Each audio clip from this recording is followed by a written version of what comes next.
بسم الله الرحمن الرحيم الحمد لله رب العالمين والصلاة والسلام على سيدنا وحبيبنا وقرة عيوننا محمد رسول الله صلى الله عليه وعلى آله وصحبه وسلم. Chers frères et sœurs, assalamu alaikum wa rahmatullahi ta'ala wa barakatuh. Alhamdulillah, nous voici arrivés au mois de Shawwal. Le mois de Ramadan s'en est allé. Ramadan Karim, que Ramadan te soit généreux. Ce sont les vœux que les musulmans de par le monde se présentent traditionnellement les uns aux autres lors de la venue de ce mois béni. Ramadan offre chaque année des dons extraordinaires en quantité incalculable et en qualité incomparable, dont nous n'avons que très peu conscience. Cependant, même si le mois de Ramadan doit nécessairement s'achever, la générosité divine quant à elle ne cesse jamais. C'est pourquoi lorsqu'on leur dit Ramadan Karim, certains répondent Allahu Akram. Allah est encore plus généreux. En écho au premier verset révélé au prophète sallallahu alayhi wa sallam, Iqra wa rabbuka al-akram, alladhi allama bil qalam, allama al-insana ma lam ya'lam. Lis, ton Seigneur maître est le plus généreux, qui a enseigné par le kalam, il a enseigné à l'homme ce que celui-ci ne savait pas. La générosité apparaît ainsi comme l'un des premiers attributs par lesquels Allah se manifeste et se fait connaître dans la révélation. Et dans sa générosité immense, Allah subhanahu wa ta'ala ne cesse d'enseigner à l'homme ce que celui-ci ne sait pas. Depuis le moment même où il donna l'existence à Adam, alayhi salam, et lui enseigna tous les noms. وَعَلَّمَ آدَمَ الْأَسْمَاءَ كُلَّهَا. Il enseigna à Adam tous les noms, dit le Coran. Parce que les trésors et les dons merveilleux d'Allah sont inépuisables, la gratitude aussi doit se poursuivre, s'accentuer et être renouvelée en permanence. À l'image même du prophète sallallahu alayhi wa sallam, serviteur sans cesse reconnaissant. وَمَنْ شَكَرَ فَإِنَّمَا يَشْكُرُ لِنَفْسِهِ وَمَنْ كَفَرَ فَإِنَّ رَبِّي غَنِيٌّ كَرِيمٌ. Quiconque est reconnaissant, c'est dans son propre intérêt qu'il le fait, et quiconque est ingrat, alors mon Seigneur se suffit à lui-même, et il est généreux. Karim. Sourate 27, verset 40. Al-Karim, le généreux, le noble, est l'un des 99 plus beaux noms d'Allah. Al-Karim, explique l'imam al-Ghazali radiyallahu anhu, c'est celui qui remplit pleinement sa promesse lorsqu'il promet, celui qui augmente ses dons au-dessus de toute espérance lorsqu'il donne, sans se soucier combien il donne et à qui il donne, celui qui n'agrée pas qu'on ait besoin d'autre que lui, celui qui se contente de réprimander sans chercher plus loin lorsqu'il traite avec dureté, celui qui ne délaisse point ceux qui cherchent refuge auprès de lui, les dispensant ainsi de tout moyen intermédiaire et intercesseur. Le généreux et le noble au sens absolu est celui qui réunit en lui toutes ses qualités par nature sans se forcer. C'est Allah uniquement, Azza wa Jalla.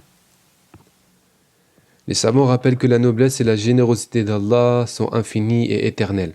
Allah est noble et généreux par essence. Il l'a toujours été et ne cessera jamais de l'être. كل من عليها فان ويبقى وجه ربك ذو الجلال والإكرام. Tout ce qui est sur terre est voué à disparaître. Seul subsiste la face, la wajh de ton Seigneur, plein de majesté et de noblesse. Sourate 55, verset 27.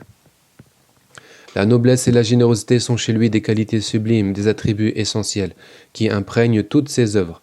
Elles se manifestent à tous les niveaux de la création, du plus élevé au plus bas, depuis le monde invisible, al-ghaib, jusqu'au monde visible, al-shahada, dans le monde des anges, dans le monde des hommes, dans les règnes animal, minéral et végétal, en ce monde et dans l'autre.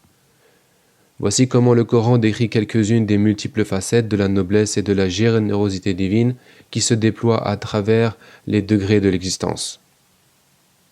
Que soit exalté Allah, le souverain, le réel, nul Dieu en dehors de lui, le Seigneur du noble trône, Rabbul Arshil Karim, Sourate 23, verset 116. Voici une récitation noble, Qur'an Karim, dans une écriture cachée, ne la touche que les purifiés. Sourate 56, verset 76-77. Ceci est la parole d'un noble messager, Rasoul Karim, doué d'une grande force et ayant un rang élevé auprès du maître du trône, obéi là-haut et digne de confiance. Sourate 81, versets 19 à 21. Alors que veillent sur vous des gardiens, de nobles scribes, Kiraman Katibin, qui savent ce que vous faites. Sourate 82, versets 10 à 12. Et avant eux, nous avons déjà éprouvé le peuple de Pharaon, quand un noble messager, Rasoul Karim, leur était venu. Sourate 44, verset 17. N'ont-ils pas observé la terre, combien nous y avons fait pousser de couples généreux de toutes sortes? Zawj Karim, Sourate 26, verset 8. Tu avertis seulement celui qui suit le rappel et craint le tout miséricordieux, bien qu'il ne le voie pas. Annonce-lui un pardon et une récompense généreuse. Ajr Karim, Sourate 36, verset 11. Ceux-là sont les vrais croyants, à eux des degrés élevés auprès de leur Seigneur, ainsi qu'un pardon et une dotation généreuse. Rizqun Karim, Sourate 8, verset 4. Le Coran enseigne encore que les fils d'Adam sont nobles par nature, parce qu'ils ont été ennoblis par le noble et généreux absolu. Il créa Adam ala suratihi, selon sa forme, lui insuffla le souffle de son ruh, de son esprit, lui fit don de la connaissance, fit de lui son khalifa, son vicaire sur terre, lui confia la amana, le dépôt de confiance. L'homme a reçu d'innombrables dons généreux de la part d'Allah. وَلَقَدْ كَرَّمْنَا بَنِي آدَمَ وَحَمَلْنَاهُمْ فِي الْبَرِّ وَالْبَحْرِ وَرَزَقْنَاهُم مِّنَ الطَّيِّبَاتِ وَفَضَّلْنَاهُمْ عَلَى كَثِيرٍ مِّمَّنْ خَلَقْنَا تَفْضِيلًا. Certes, nous avons honoré les fils d'Adam, nous les avons transportés sur terre et sur mer, nous leur avons attribué de bonnes choses comme nourriture, et nous les avons nettement préférés à plusieurs de nos créatures. Sourate 17, verset 70. C'est en cela que réside la dignité, la karama véritable de l'être humain. Et c'est devant cette noblesse de la nature spirituelle et de la fonction primordiale de l'homme, objet de la générosité et de la préférence divine, que les nobles anges se prosternèrent sur ordre express d'Allah. Lorsque l'homme oublie et déshonore sa noblesse originelle, alors il n'est plus à la hauteur de l'élection divine et de la fonction éminente qui lui a été confiée. Il se montre indigne par rapport aux dons reçus et par rapport à sa propre nature. Par cette indignité, il se rend en fait complice de l'erreur commise initialement par son adversaire Iblis, qui avait ouvertement désobéi à l'ordre divin et refusé de se prosterner devant Adam avec les anges. Sa rébellion fut causée par l'arrogance et l'ignorance, tant par rapport à sa nature faite de feu que par rapport à la nature de l'homme porteuse du ruh. C'est avec le même orgueil et la même ignorance en effet que l'adversaire manipule l'être humain, l'induit en erreur et le trompe au sujet d'Allah et de lui-même pour le pousser à l'infidélité, à la désobéissance et à l'oubli de son noble Seigneur et généreux Créateur. L'attitude diabolique est devenue alors la source de toute rébellion et de tout déshonneur pour l'homme. Sous l'emprise des suggestions de Satan le lapidé, A'udhu billahi minash shaytanir rajim, les tendances de l'âme instigatrice du mal tentent de déshonorer la dignité de l'homme. Ce déshonneur se manifeste à partir du moment où l'homme oublie la part de faiblesse et de dépendance qui caractérise sa nature argileuse pour s'approprier, s'attribuer à lui-même la noblesse de l'esprit en y associant son ego, alors que cette noblesse spirituelle n'appartient qu'à Allah al-Karim. La karima illallah.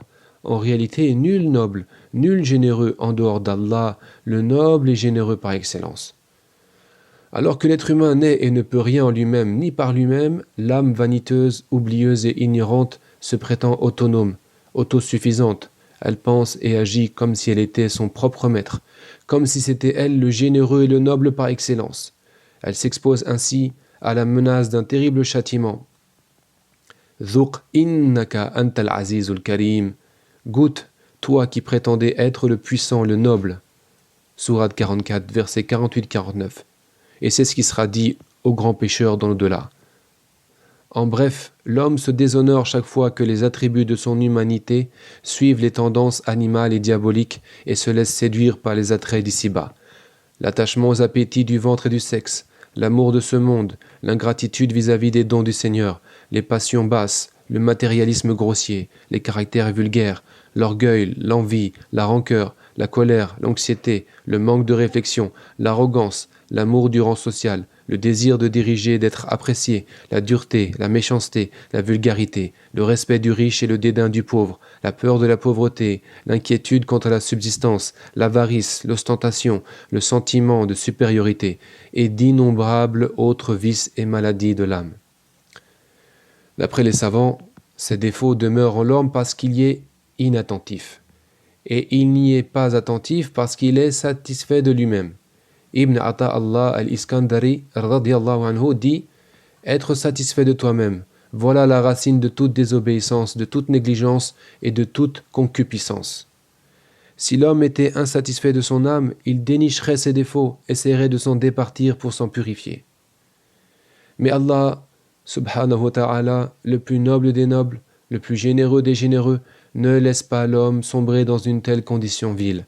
Il n'abandonne pas celui qu'il a ennobli et choisi parmi toutes ses créatures. Ya ayyuhal insanu ma gharraka bi rabbika al-karim alladhi khalaqaka fasawwaka fa'adalak fi ayyi suratin ma sha'a rakkabak. Ô homme, qu'est-ce qui t'a trompé au sujet de ton Seigneur, le noble et généreux qui t'a créé, puis modelé et constitué harmonieusement, il t'a façonné dans la forme qu'il a voulu. Sourate 82, versets 6 à 9. Allah interpelle l'être humain et lui rappelle sa noble origine, reflet des qualités de l'unique Seigneur et Créateur. Il l'invite à réaliser sa vocation première à la connaissance transformante d'Allah. Il lui apprend comment honorer la noblesse de sa nature spirituelle et remplir sa fonction noble et généreuse au sein de la création. Comment se prémunir et réagir face aux tendances maléfiques de l'âme et aux tentations de l'adversaire. Kalla innaha tadhkira faman sha'a dhakara fi suhufin mukarramah marfu'atin mutahhara bi aydi safara kiramin barara. Voici, vraiment, ceci est un rappel, que quiconque veut donc s'en rappelle, consigné dans des feuilles honorées, élevées, purifiées, entre les mains d'ambassadeurs nobles, obéissants. Sourate 80, versets 12 à 15. Allah a envoyé généreusement ses messages et ses messagers, pour enseigner à l'homme un code d'honneur sacré, pour le guider sur la voie de l'élévation et de la pureté spirituelle, à l'image de la noblesse et de l'obéissance de ses anges. La révélation divine et le modèle prophétique représentent la voie providentielle d'ennoblissement qui permet à l'être humain de recouvrir la noblesse de sa nature originelle, de servir le plus noble et généreux par excellence et d'accomplir la noble fonction de vicaire d'Allah sur terre. Arrache-toi aux attributs de ta nature humaine qui s'opposent à ta qualité de serviteur parfait, afin que tu puisses répondre à l'appel d'Allah et être proche de sa présence, enseigne Ibn Ata'Allah.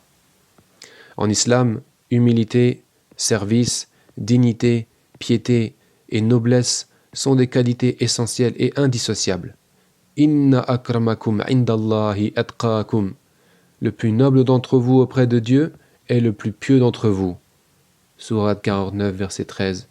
C'est ainsi que les plus pieux, ceux qui craignent Allah et se prémunissent par lui, seront élevés à la station de la pure noblesse qui se trouve indallah, auprès d'Allah, et nulle part ailleurs.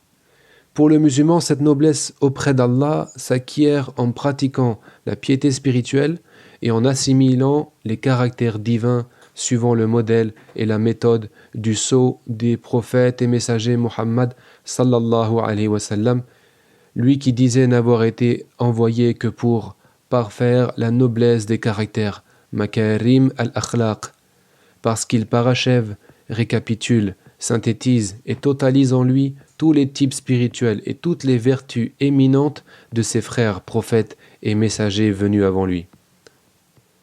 Ainsi, le prophète Muhammad sallallahu alayhi wa sallam décrivait le prophète Yusuf alayhi salam et sa famille prophétique. Al-Karim, Ibn al-Karim, Ibn al-Karim, Ibn al-Karim. Yusuf, fils de Yaqub, fils de Ishaq, fils d'Ibrahim, alayhimus salam. Par la grâce d'Allah, ces prophètes ont accompli leur noble mission en réalisant et réunissant la noblesse de l'origine spirituelle avec la noblesse d'une lignée prophétique. Les cœurs, les âmes, les paroles et les actions des membres de cette famille de prophètes et messagers étaient nobles et généreux. Ils étaient porteurs, témoins et transmetteurs transparents de la générosité et de la noblesse divine, des guides nobles et généreux pour le plus grand bien de leur peuple.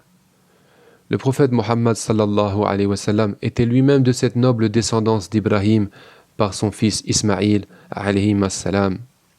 Rejeté et maltraité par les païens mécois, parmi son peuple et sa propre famille, il avait dû émigrer avec ses compagnons jusqu'à Médine. Après 9 années d'exil durant lesquelles les païens mécois l'avaient combattu sans relâche, Mohammed sallallahu alayhi wa sallam revint vainqueur à la Mecque. Défait, ceux qui avaient été jusque-là ses ennemis lui demandèrent « Que vas-tu faire de nous ?» Il leur demanda à son tour « À votre avis, que vais-je faire de vous ?» Et ils répondirent « Khayran, du bien, Akhun Karim, Ibn Akhin Karim. Tu es un frère noble, fils d'un frère noble, ou un frère généreux, fils d'un frère généreux. » Alors le prophète leur déclara « Idhabu antumut tulaqa. » Allez donc, vous êtes libres.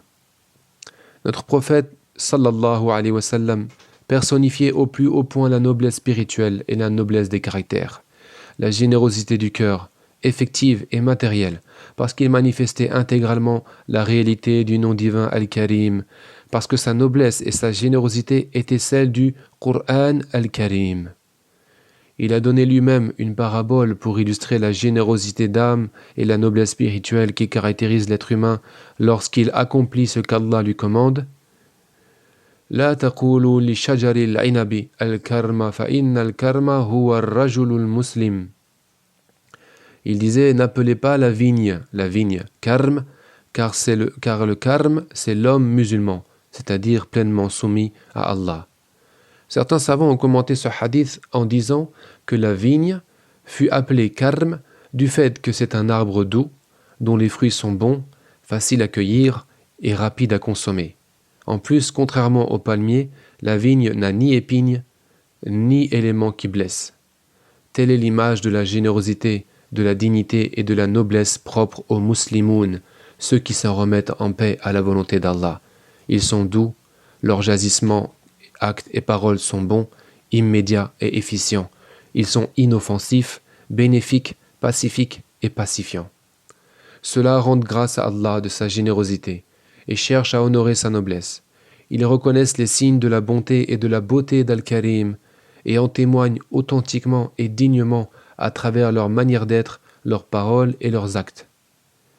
الذين لا يشهدون الزور وإذا مروا باللغو مروا كراما. Ceux qui ne donnent pas de faux témoignages et qui, lorsqu'ils passent près d'une frivolité, s'en écartent noblement.